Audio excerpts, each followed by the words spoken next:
Welcome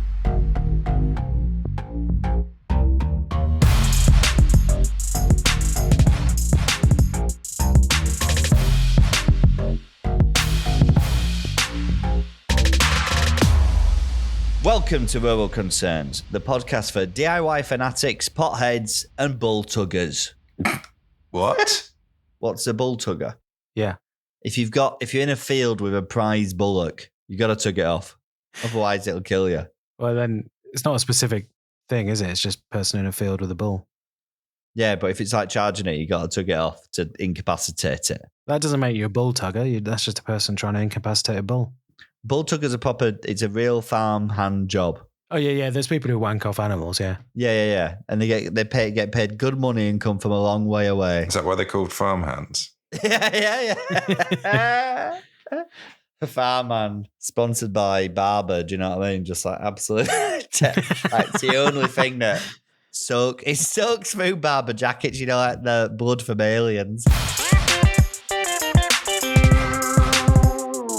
I tell you what, I went like I do in London, got to London, found the nearest Greggs, as is my birthright.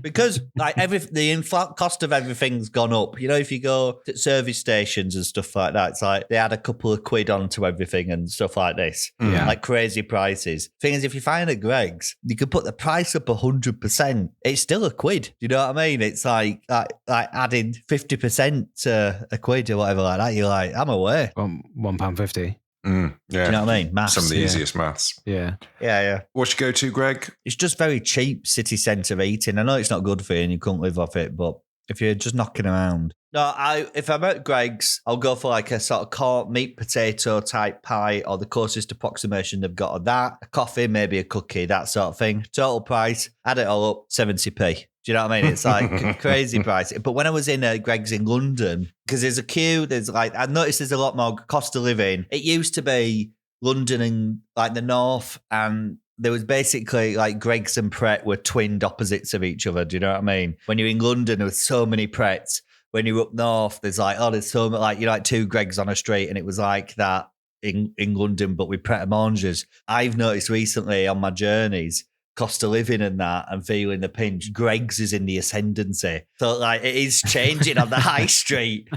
So I was down there and there was a queue and there was a guy come in and he was like homeless or having a tough time financially or whatever. He was in, but basically like had a bit of a sort of older guy, sort of male pattern baldness, but then had like big bits of it shaved off. One football sock up right past his knee. He was like dressed a bit wildly. Do you know what I mean? Like he looked like he probably was homeless. And he was just like, he had a strut on him that was like a guy about town. Do you know what I mean? Do you know like when you see homeless people and they're always like, they're doing a lot of business. Do you know what I mean? They're always moving fast, always got somewhere to be. He had that sort of energy. He walked into Greggs. I just sat out. I went and watched him and he just walked in with a confidence that I have not seen ever. And I do sketch comedy with people who went to Eton. Do you know what I mean? I've performed with people who went to Oxbridge. But he walked in with this swagger that I've been trying to copy ever since I saw it. Picked up 4 doughnuts, walked out.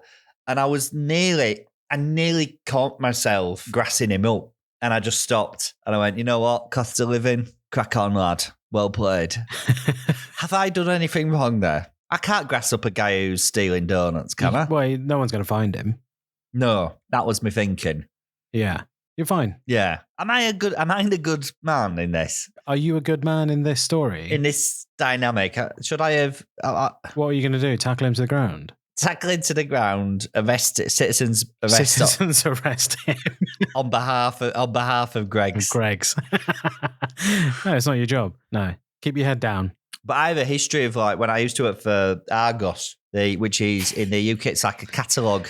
Right. When was this? We're talking 99, 2000 or something like this. Right. Storeroom or till? Or pens. I was basically, everyone was lazy, but basically everyone was like messing around and I was the only one that did any work. And I took that responsibility of... What's it like behind the tills? What's it like back there? What happens down there? Well, I had a mad story about it was horrible. I was a moody 18-year-old or whatever. I honestly, looking back, I was so appalled that I had to work for money at 18. Do you know what I mean? Like getting out. And my mum and dad were like very lenient, very generous. They were like, you need to pay us like £50 a month or something like that when I'd left school and that. I was aghast.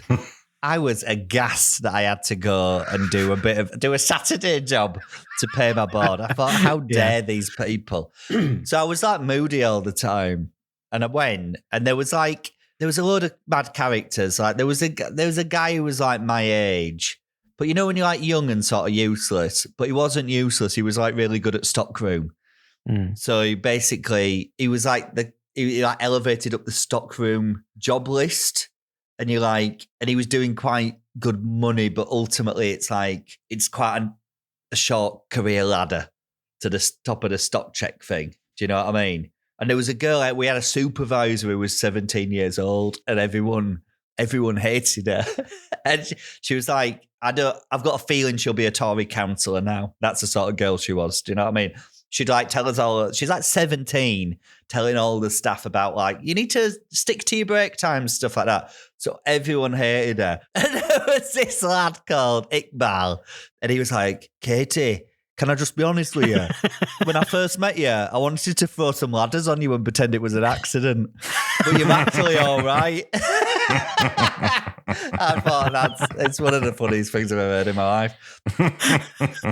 You can't imagine this, but I was when I was working in jobs in my 20s, I was a very, a company man type guy that was obsessed with what the company was, its goals, and stressed out about inefficiencies that I could see and all this sort of stuff. Do you know what I mean?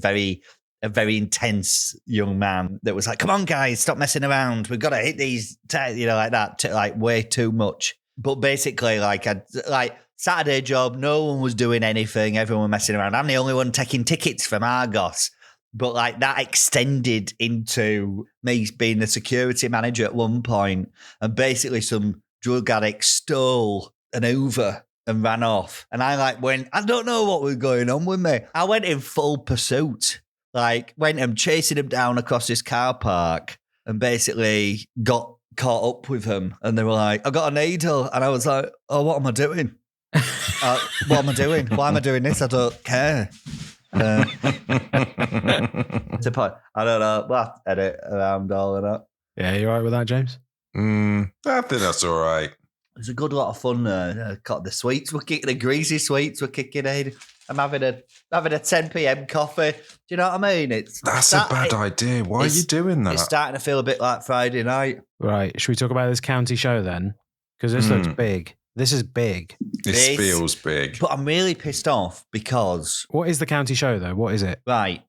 I think it was... What county? Cumbria. Right. The Cumbria show. So is everyone having a county show this last weekend that's just gone? I don't know. I don't think... Because we had one down here. I don't know, but let's work it back logically. Perhaps all of these guys, these farmer guys, it's all working off agricultural calendars and stuff, isn't it, like that? So maybe they're not on exactly the same day, but probably around the break of summer season, it's time to get into your agricultural... Oh, I just looked up my favourite county show and it's over. 30th of May that was on. What was it? Royal Bath and West show. Whoa, I've looked up county shows and I am seeing some big cattle. This looks great. Look at the fucking size of that cow. Where were you looking? Bath and West show. Can you put it in the group chat? I sent you all that picture of a cow. It's not the biggest one, but it's very pretty. Oh, look at those veiny udders. Fucking, that is the size of that fucking udder. Can I tell you something interesting about cows? Yeah. I've been reading a book about the 1300s. Sorry, James is screwing his face up at the... I was wincing at the veins, but I like its belt. James, that's what your forehead looks like during some of these recordings. The veins. The veins quite close to the surface. Why is he like that? Why is he stressed out? Oh no, it's because Chris has accidentally deleted the recording. No, that's what happens to a cow when it's very full udders. But basically, right, so cows, livestock. Yeah, go on. Tell us about them. The book I'm reading is about the 1300s. and it's written as, it's called A Time Traveller's Guide to Medieval England, and it's written as a first-person travel guide, as if you were walking through medieval England as someone from now. So he's like, as a tour guide, where would you go? What would you do? What would you eat? Like, it phrases it in that way. I find it's really accessible and interesting, and sort of puts it in my brain good. So that's a book review right there. Put the words be in my brain good. But in this book, so there's a few facts about what would it be like traversing the countryside in 1300s. One of them is there would be many, many more types of lichen, because lichen, is that werewolves? Yeah. No, you mispronounced this on my podcast before. I just wanted to help you out. I'm sure they'd probably let you know that by your lovely listeners giving you another 1-star review whenever I'm on next. I went on James's podcast, which generated a 1-star review, and James sent it to me. And I said, not an episode goes by when you don't mention it. I said to James, I am having a laugh and that, but I do think sending me this is sort of, it's not good for the noggin. Could you please not send me this again, please? It's not good for our average. Yeah, 4.8. Come on. Lichen. Yeah, it took me many years to learn that, I'm afraid. There would be many more types of lichen because basically mass industry has killed them off. So I found that really interesting. The other thing was the livestock in the 1300s would be much smaller because it was in the 1600s that there was a mass breeding drive to make livestock as big as possible.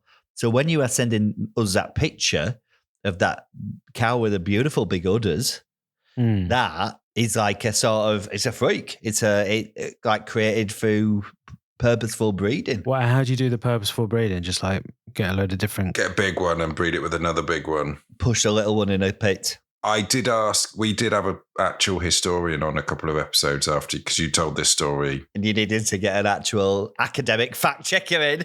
I did ask her about it, and she was non-committal in her response. About how you breed cows? No, whether they bred a load in the 1600s. They bred a load of animals. They bred all the animals to be bigger. Well, I've just Googled how make cows big. Oh, halting the trend towards bigger cows. As the size of dairy cows increases, their management becomes more difficult and feed efficiency declines. But a change of mindset is needed to halt the trend towards bigger cows. So they can get too big. They can get too big for dairy. Well, I've just put a picture I found of a couple of sheep with cool haircuts. Oh. Yeah, they do. Well, that's cool, one's got a nice side part in, and the other one's got dreadlocks. Yeah, sort of swept over. You can't see anything. Best in show?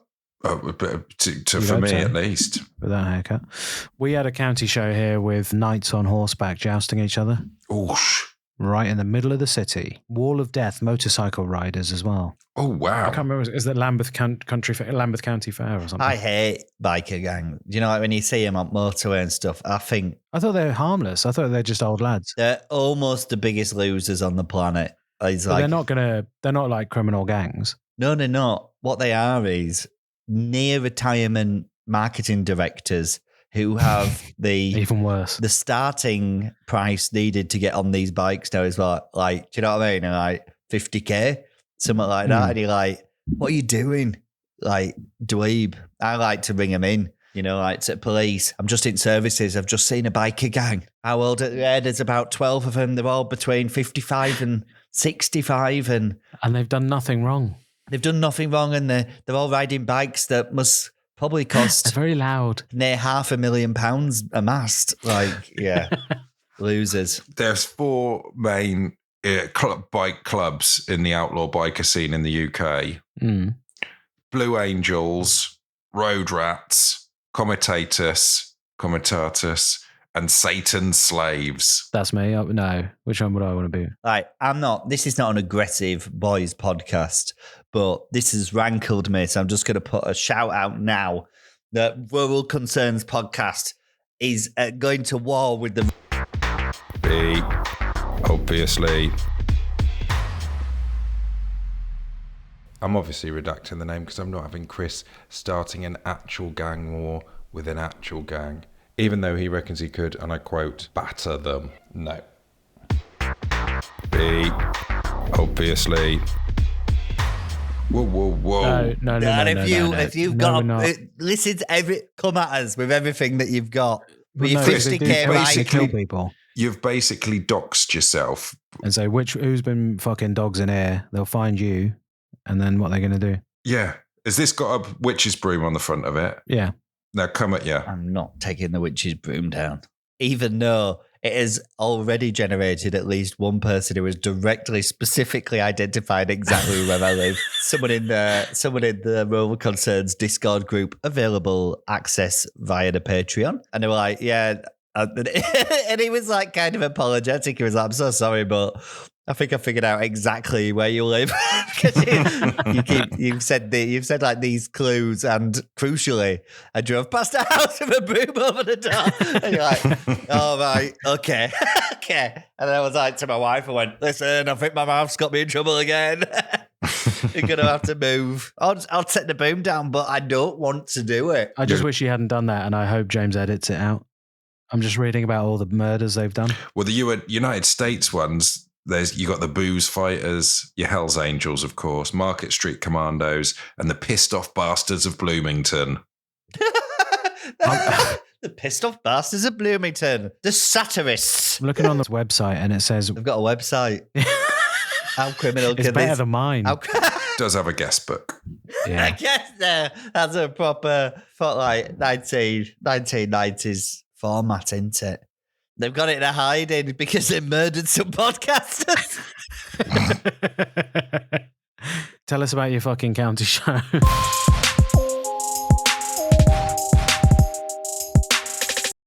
But I didn't go to the county fair. I missed it. I was doing some business. So basically, my wife went and she's done a field report for us. She's recorded some audio of her walking around a country fair.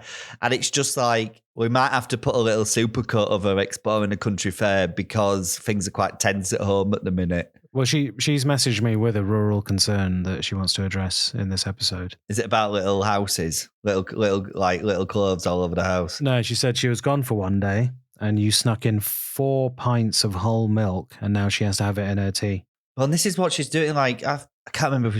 Have we spoke about this before, James? Well, I said I support you and she wasn't happy about that. Yeah. And you were living it up because she was away. Yeah, but basically, I've now got to a point where I'm like, I'm 40. I don't want to be sad all the time. So Yeah, but the milk's not going to help. no, but she's like gas. It's not just that it's like she wants to drink it because it's like healthier, the semi-skimmed, the green top milk. It's the lies that is nicer than whole top milk. Do you know what I mean? Yeah. And it's like I've something's broken in my head where I'm like, no, it's not nicer. It's horrible. So I've started getting 2 small rather than 1 big milk, a whole milk, a smaller, Perfect. semi-skimmed milk, and a whole milk. Yeah. And I'm just like, I want to be happy. Yeah, that's great. I mean, that works. That's a very good compromise. But she sent you a picture of my milk. I feel like this is a betrayal. Well, what's so impressive about the milk is that she sent me a picture of it on the 8th of June. About half of it's gone already. On the 8th of June, she sent me that picture, but the use-by date is the 17th. So I think it actually lasts longer than semi-skim milk. Maybe it does because the fat content. Because the fat content, yeah. The goodness, the good funness. This terrible woman No, well, that's... took while I was away, took our son to the Cumbria show. So she was like, I was getting like, I got upward of 50 voice note messages where she's like talking about it, like reportage, you know what I mean? And you're all right, love, this isn't serial. So she bumped into, like, this is the stuff that they were doing. She bumped into, there's animal judging, and she bumped into Farmer Michael, my friend, and he was showing a dog. Well, how many different animals are they judging? I was shocked that they were doing a show of dogs. Do you know what I mean? Because I'd have thought it'd have been like, look at this sheep, look how many udders it's got. Yeah, because that's a standalone event that will sell tickets any day of the week. Yeah, but they've got a dog in. He was having a dog and he was done up. So they're doing that. They've got Quoit. What? It's called Quoits. Yeah, what's that? I don't know. What do you think it could be? Can I Google it? No, let's guess first and then confirm it. Quite. Is it some sort of game? It feels like a game, doesn't it? Or Yeah. maybe it's like branding thieves or something like that. You know, like people who've been fiddling with sheep or something like that. It's just high in a. It's like a donut, A donut. Is it like a donut? like a rubber donut, and you chuck it on a stick. Is that what you think it is, or is that what it is? That's what I reckon Quotes is. And I'm a veteran countryside man. Of course. I'd say am I exactly right? Oh, you're exactly right. Yeah. Good. But then how did they deal with the guys who've been fiddling with sheep? I mean, Like, where are they getting branded? well, you let the police deal with that. The other attraction was a burger van with a really long queue. Yeah, nice. She said that was massive. But while I'm saying that aloud, a tiny alarm bell is ringing in my brain that if anyone from the rural community legitimately listens to this, that'll be flayed alive in a field. So I'll have a little think over on that one. Yeah, I mean, there's absolutely nothing informative for the local people in this podcast. No, I very routinely get which county I'm in wrong. I Yeah. don't really ever Google anything that's talking about. Do you know what I mean? How much did a sheep cost? I think we said 12 quid. It's like, I don't. How much does it? Did you find out? Did you speak to your mate? I think I told you, didn't I? I spoke to, wait, mate, I did I not talk to, I spoke to. No, you guessed. You guessed how much a sheep But cost. I followed it up, didn't I? I don't think so, no. You did. You told me that you spoke to him and you were too scared to record yourself speaking to him. So you gabbled into a microphone afterwards. So you got all the information out that you'd learned. And you sent me that voice message and I've never listened to it. I can play it. It's 2 minutes long. Right, no, listen. Right. Sorry, this is a bit of a callback. I thought we'd discussed this. But, so if you might remember, like a while ago, we were talking about lambing season. Yes. We basically what is lambing season? We did a bit of a deep dive via some improvised theatre. So it was quite educational, but I felt kind of guilty off the back of not doing any research on any conceivable scale. So what I did was I went away and I spoke to my friend, Farmer Michael. Full Rural Concerns completists will be aware he does refer to me as Stephen. That's fine. That's not a problem. It was Farmer Michael, and Farmer Michael, he sort of recently turned 70, so happy birthday, Farmer Michael. But I asked him questions about his lambs. He's a lambist. Is that the real word? He's a lambist. He's a full-time lambist, but he's sort of got half an eye on retirement. So this is not running up, this is not like a massive, the biggest style farm that we have in the area. Crucially, those farmers will not really engage with me or talk directly to me. So Farmer Michael's the best that we got. Farmer Michael was telling me that when it's lambing season, the lambs are sold when they are about 12 to 13 months old. So they're basically, he's had a lamb, it's like basically keeping it for a year, investing in it. I asked him how many lambs he's got, and he said he doesn't count the individual lambs. He counts just the yows, and he has 75 of them. 75 yows? 75 yows. Is that like the female? I would presume so from that, because they're the ones that be birthing the lambs, isn't it? Yes. So 75 yows, lambs coming out of them. That's it. So this is the interesting bit, the money. Depending on the time of year and the breed, because a lot of it is what's the market cost of a lamb and a breed? And that fluctuates depending on time of year and availability and lots of factors. So depending on the time of year and the breed, a lamb could sell for anything between £150 to £200, which is more than I maybe thought it would have been. But I don't know why, because I've got no real basis on. But these lambs are kind of worth it's a long-term investment. But Farmer Michael said the more expensive breeds of sheep can be even more expensive to rear due to the quality of feed and often the fact you'll need to pay a vet to come and deliver them via cesarean, which is, I think when you think about it, sort of nightmarish. You know, they're making sort of breeding odd, are they breeding them so big and mad that they won't naturally come out? So they need to get in I don't know. So that's it. That's lambing 101. That's actually educational. That is actually, I don't really know what to say. That is actually quite interesting. Just looking on Waitrose, a whole leg of lamb is estimated to be £38.50. And they got 4 of them. So that's 160 just in legs. What else could you sell if you sold the legs? Shoulder. 2 shoulders. Yeah. Back. The wool. Head. Yeah. Testicles. How much are you getting for head and testicles? Depends who's asking.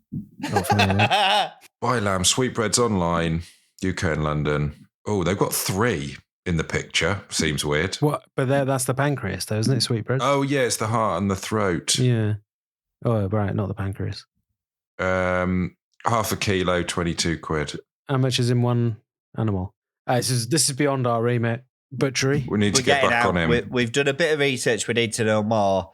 While we've just been talking about the nuts and bolts. $3.50 each for a bollock. No.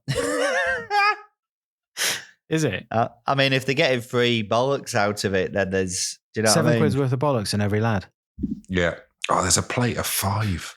2.5 boys gave up that for that plate. And you've just gobbled them down like You that. just gobbled those bollocks down, James. You just gobbled those bollocks down. You aren't even. The meat is soft and devoid of fat or sinew. It's easy to prepare. What you're talking about there, that's what we call countryside Friday night. Do you know what I mean? Plate of bollocks, Frank's hot sauce.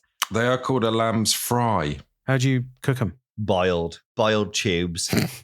5 boiled bollocks for sir. And this episode is brought to you by Frank's hot sauce. Breaded and fried. Oh, breaded. Mm. Yeah, like a little chicken nugget. Yeah, like a big lamb nugget. Okay, I always think that like eating a testicle would be like, you know, like an anti-Ferrero Rocher, like probably a similar sort of consistency. Well, like if you went to an Ambassador's, you would not think that you were special. He'd probably try to get people to leave. If he brings out a pyramid of Ambassador, bollocks. you're really trying to make us go home. Yeah. The ambassador's receptions were noted in society for the host being really weird and serving a pyramid of testicles.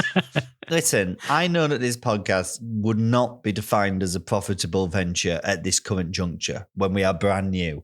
But hear me out. No, I don't want to because I know it's going to be something related to sheep's bollocks. No, it's not. I think we should, together, as a unit, as a podcast, sponsor a goat. To do what? to go into railing in Europe. You know what I mean? No, we should sponsor a goat to just like live its life, so it doesn't have to have its sort of. I like goats, you know, like so. If we've got this goat on a farm that's sort of ours in part, and we could visit it when we want. I thought when you sponsor a goat, you give it to a family that uses it for milk and stuff. Yeah, it's not like you let it have its dreams and stuff. It's not like put it in a field. We'll pay for that. There's a field with a goat in it, and it's ours, and we can sort of go and see it when we want and ruffle its hair and that. If I bought a field and I let anyone sponsor a goat to go in that field, so many people would sponsor those goats, and there'd be so many goats in my field. Somebody's got to pay for the field. Do you understand? So you can sponsor as many goats as you want, but you need a field for them. Yeah, but presumably the goat sponsoring place Has its own field. has its own field. Presumably it's like a retired city banker that was like, I can't be doing with this anymore. I can't be doing with All Bar One anymore. I'm going to move to the countryside and open a field and No, buy do you know what- do you know what? my cheese off that idiot from Blur. And I'm going to have a goat in. I'm going to let people buy goats and put them in. I was being too cynical. You're absolutely right. I just googled sponsor goat, and yeah, you can sponsor a goat in just some nice little park. Just to live in a field. But we have to, the only concession that we have to do is the goat, the field that it's in has to be hamster teeth.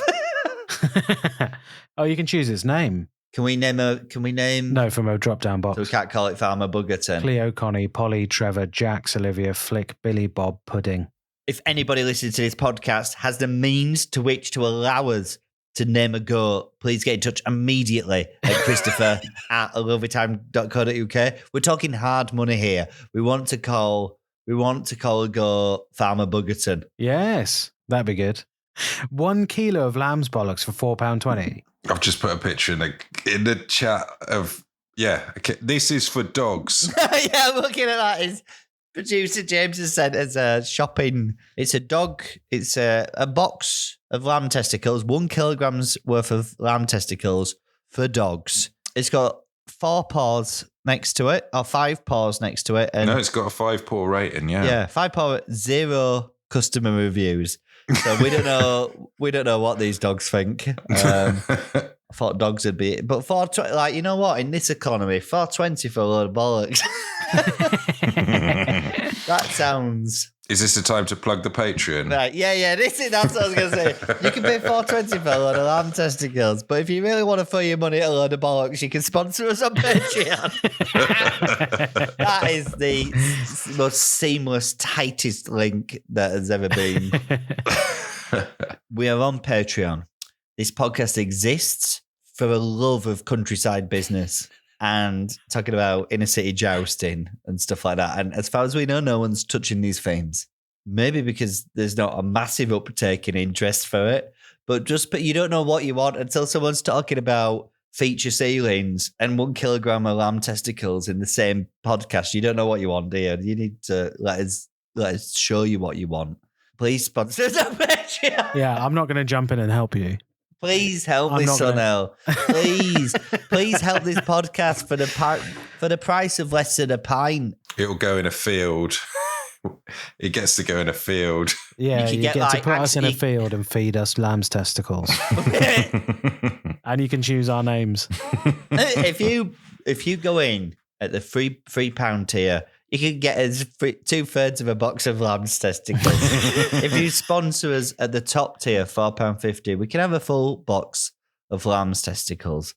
And that's really what this entire project was about. Buy a man a box of lamb testicles and you'll feed him a box of lamb testicles. But teach a man to get a box of lamb I don't know. But it involves a curved knife. But I don't think we need to come back to... I don't think we need to come back to this because I believe that we've locked that off. If please sponsor this podcast, please keep it going. Mainly because the money that we get from it goes into the pockets of Joe, our first pass editor, who takes out a lot of the ums and ahs and around 90% of the lamb's bollocks. And saves producer James literally days. I think we should look at the letters now. We've had some letters in. Yeah, one of them's really long. Do you want to do... One of them's like much too long. Do you want to save that one? Let's see. What do you think, James? The Daniel one has got lots of... It's a roundabout story about all these power tools he's bought. Yeah, like there's a theme with these letters. I'll read the first one. Do you want to read the first one from Laura? Okay, here's a letter from listener Laura. Hello, Laura. Hello, boys. I'm still very much enjoying the podcast. That's an interesting choice of words next to each other, isn't it? Sounds like just about, doesn't it? That's simpler. Yeah, kind of. Well, I don't think we've changed tack anywhere, but anyway. I wanted to let you know I read an article today that proves there is a panther roaming around Cumbria. Please be careful. Then there's a link. Oh, yeah. And there's a picture of a large black cat. Yeah, and this link isn't... Is that a real picture? I think it's a real picture of a panther. But the link is coming from BBC Countryfile. Yeah, it's got a DNA confirmation of it. But they don't confirm the farm. Do you know what I mean? There's a secretive... They're keeping it quiet. But I am in Cumbria, nearly. So I believe... I need to find out where this is and go there. Right. I don't think you need to. I think there are people much better equipped to do it than you. Well, what do you think you're going to do? People to do what with it? Just have a look at it. Yeah, just have a look at it. I just want to look over a wall and see a massive panther and then be like, you're all right, lads, leave it. All right. Okay. There's a panther. That's one thing. Letter continues. Also, I think people should be allowed to wear loungewear outside. I bought myself a jumpsuit and my mum has forbidden me from wearing it out, but the Kardashians wear that sort of thing all the time and their mum is fine with it. Yeah, that is true. I have nothing against jumpsuits. I'm talking about tracksuits. Mm-hmm. Okay, Laura, please do. I'm not going to judge you because you listen to this podcast, but I'm specifically talking about those like baggy grey sweatpants. Laura, please do listen closely if you're going to send us a letter. Oh, sorry. I thought you were going to say something. I thought you were going to give her a warning. Yeah. I started and I was like, what are you doing? And I too love CEX. I once went online and bought every single 1p DVD so I could have a mini blockbuster in my flat. The postman was furious about carrying sacks up the stairs. That's what it's all about. It is all about that. You go there, you buy the cheapest stuff. It's brilliant. These are all themes. These are all things that we've spoken about on the podcast. But when you put them together like that with minimal context, it does sound like someone who's not quite all there. Like, I wear jumpsuits. CEX is great. And you're like, are you okay? Do you want to? Can I get someone for you, love? Like like it's almost like the letters are a mirror reflecting back to us what we're like. We're like, oh, we're mad. This is a mad podcast with no consistency or themes. Laura, thank you for your letter. Next time, if you could include also your internet upload and download speeds. Yes, please. Yeah, come on, man. We can't. Come on. Like, we can't be getting to the hard yards of. We're not reading any more letters unless they start with upload and download speeds, please. I think as well, I need a bit of, like, we've touched on the idea of a county show, and I believe that we're sort of on the path to understanding it. But I think the one thing that would really help us get into the mindset of a county show is by ringing the improvised theatre bell. I can't, I'm not ready to do it yet. I'm going to need a couple of weeks to like pull this one together because it will be the biggest piece of devised theatre that I've ever worked on. You got an Edinburgh show to write. I wouldn't worry about it. I've got an Edinburgh show to write. From the preview performance I did last night, oh my, I've got a lot of work to do. But you know what's a lot easier than writing an Edinburgh show? Coming up with a fictional county fair. So that's all I'm saying. It's not ready for this episode. I'm going to go away and work on it in the devised theatre minds, but just something to brace yourself for a future episode. Because we need to understand this thing. This is a phenomenon that we need to get our head around. Yeah, understand.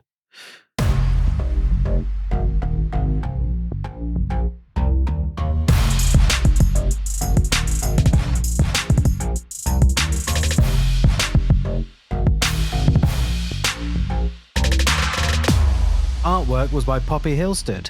And music, that was by Sam O'Leary, Little Naughty Boy. Produced by Egg Mountain for A Lovely Time Productions. And if you want to get in touch with rural concerns, share your rural concerns and internet speeds, drop us a line at Christopher@alovelytime.co.uk. Yes, please. You can support us on Patreon. And review us on Spotify and Apple Podcasts, please, with a 5-star review. Minimum 5 stars. Minimum 5 stars. Also, I'm just tacking this on the end without permission. I'm going to the Edinburgh Fringe Festival. Please come and get tickets. It's the only reason I started doing this podcast. Please come. Please come to my Edinburgh Fringe show. Did that sound too desperate? Yeah. And thanks very much to Joe for editing. Thanks, you, Joe, to editing. Has it started? It has, yeah. I'm trying to eat as many sweets as possible before it starts. What are you eating there, Chris? What's that? Little shit sweets. Shit sweets. Little shit, like they're greasy. Well, I don't know what they are. Greasy sweets. They're like slimy. They're like cheap sweets. They'll be from the county fair.